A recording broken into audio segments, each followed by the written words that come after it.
So I just want to explain exactly what had happened here, bit by bit. So the day started at this level here. So there's two ways to look at this. So you see this level here. This is the last most significant high. Um, and then what happens? Price comes back down, and then we're looking to see what it does. And then you see how the close is just at that level, but that next candle closes above. That is enough to understand that price is likely to go up to the next level. So my usual thinking is that at this point, like price will react and continue to go down, but we need to understand that it got to this point, and here's a fair point too.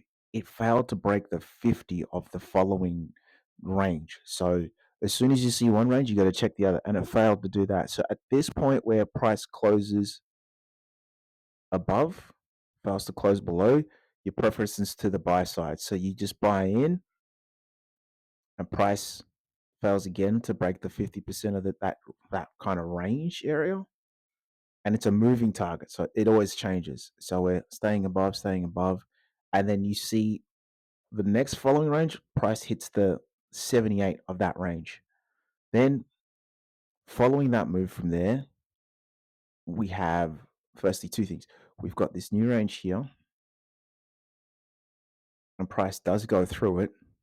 But then we're looking to see, well, seeing as it's gone through that, what will it do next?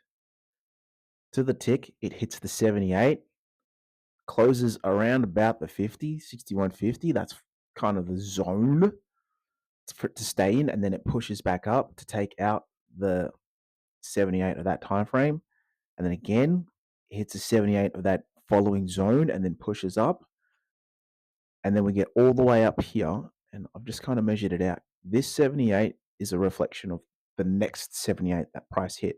So it hits that after pushing up quite severely, actually.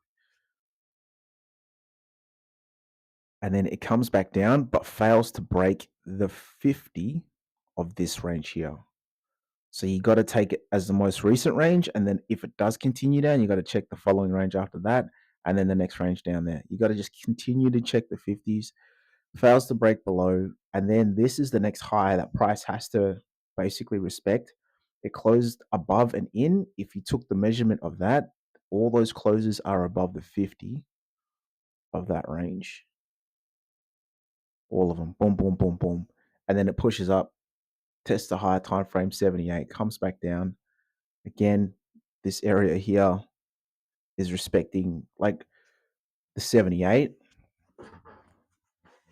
So you need to see it close back and behind the 78 for the actual levels to have its. You need to close behind this 78 for the momentum to shift, and it doesn't, and it just keeps going up. So it's hard in the moment, but that's kind of how it works. So I hope that's a clear enough explanation. We'll see you on the next one. Cheers.